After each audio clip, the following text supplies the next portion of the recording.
Hoje é dia do quadro Mobilidade Comunitária com o nosso parceiro de todas as sextas-feiras, Manuel Paiva. Roda a vinheta.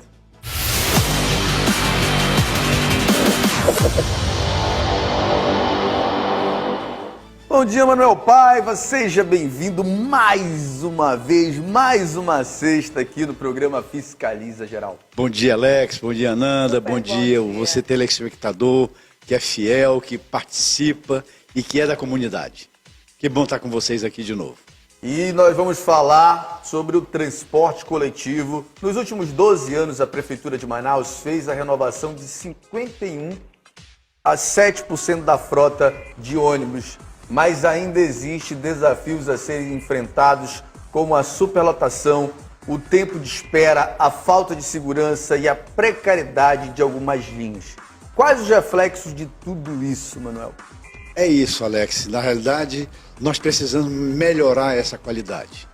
E a qualidade do transporte, ele começa pela renovação de frota, nós temos que aplaudir. Isso é importante para a cidade. O ônibus mais novo, ele gasta menos, ele não prega no meio da viagem, ele já vem com ar-condicionado, ele já vem com tecnologia embarcada e avançada de última geração, isso é muito importante. Mas isso não é o suficiente, né?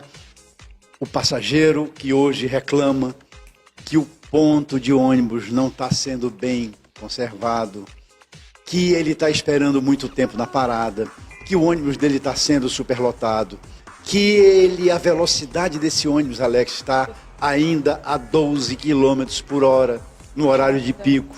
Ou seja, ele está quase que caminhando.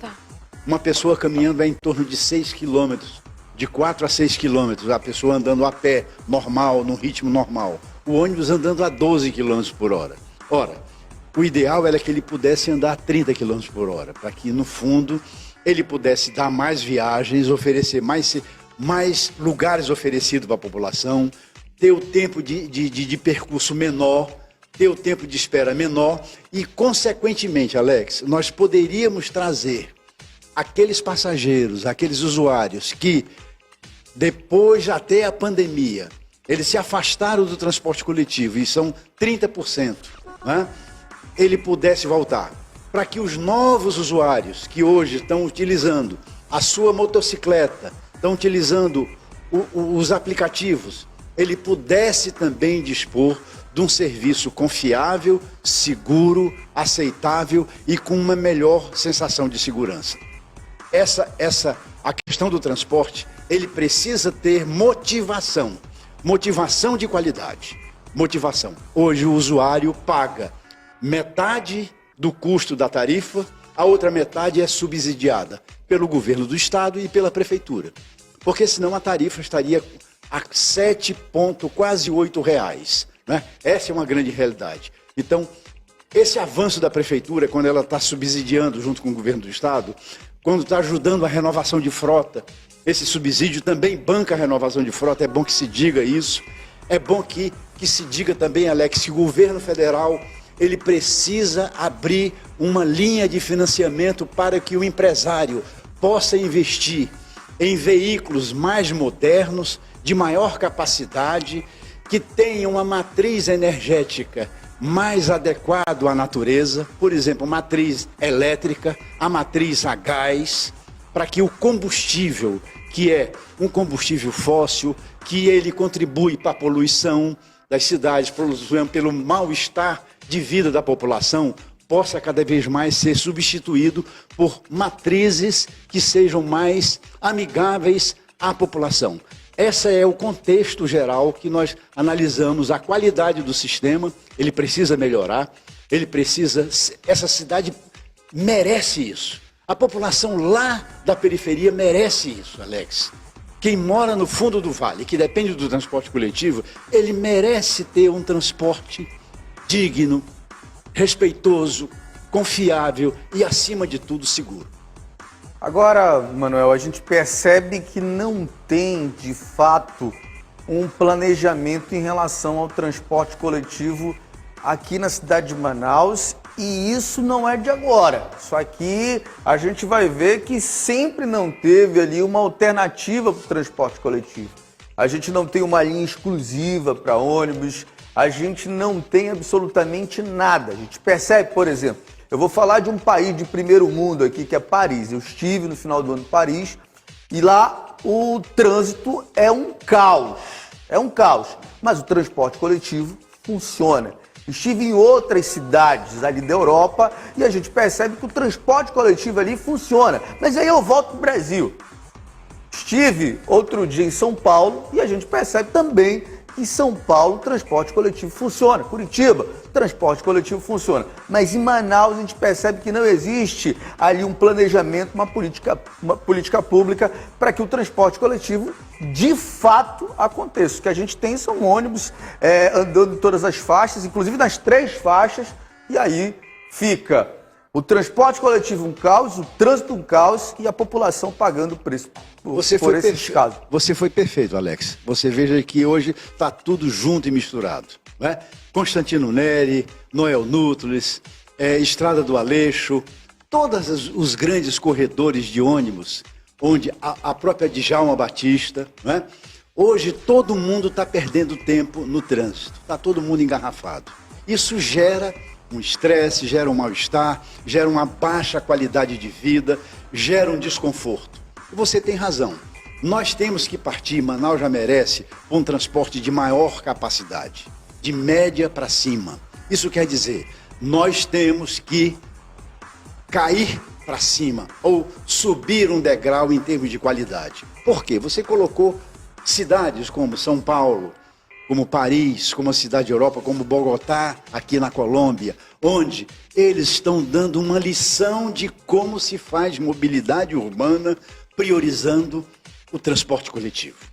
Esse aqui é o fato. A mobilidade urbana não pode ser voltada exclusivamente para o automóvel particular.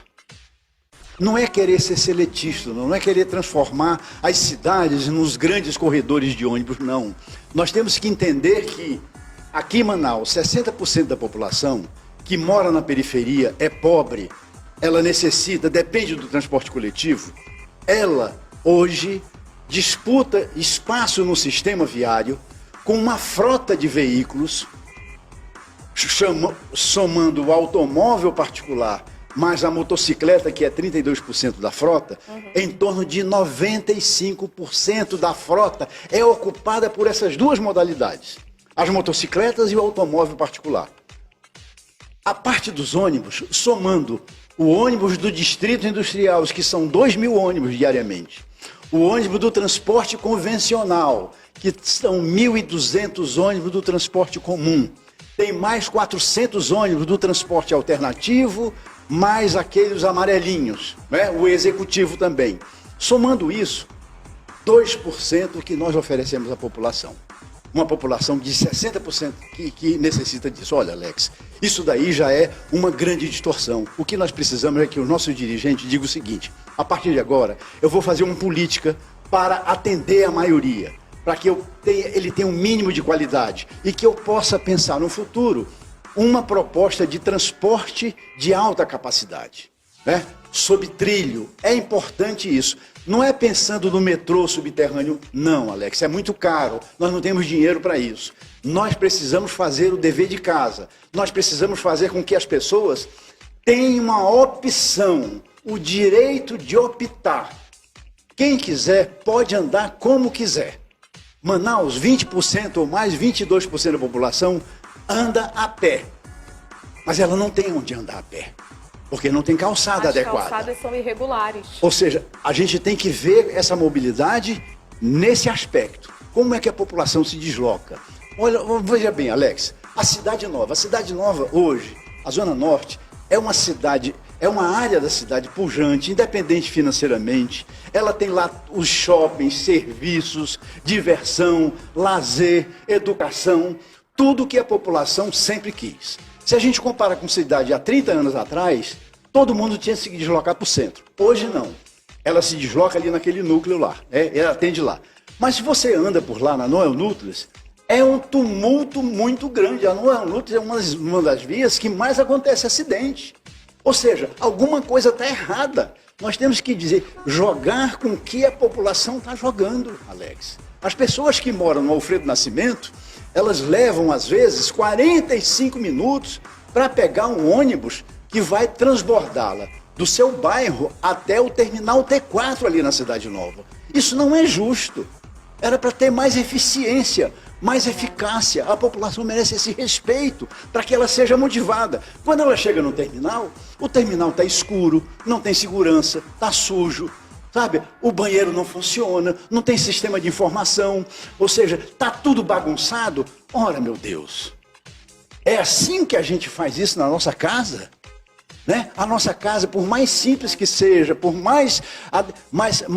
menos adequada, menos moderna que se possa ter, ela é limpa, ela é aconchegante, ela é cuidada. E eu acho que é isso que a gente tem que mostrar para a população, para que ela possa ser motivada. Você veja, você vai em qualquer estação de metrô de Paris, né? É limpo, tem sistema de informação, segurança, você não se perde lá, você tem opção. Você pode andar de táxi, você pode andar de qualquer coisa em Paris, não é? Você tem opção. Você vai para Berlim, idem. Você vai para Bruxelas, idem. Ou seja, as pessoas têm o direito de escolher como vão. Pela capacidade financeira, pela comodidade de se deslocar. Então, esse respeito que nós temos que refletir, que o sistema de transporte, ele tem que ser visto como prioridade zero para o bem-estar das cidades. Manuel, a gente se despede da campanha Maio Amarelo com um alerta. O trânsito violento faz vítimas fatais e deixa sobreviventes com sequelas graves, aumentando o número de pessoas que ficaram com deficiência após acidentes. Vamos ouvir uma vítima, a advogada Nancy Segadilha. Coloca aí pra gente, por favor. Eu sou vítima de um acidente de carro que mudou a minha vida, fraturando a vértebra C5.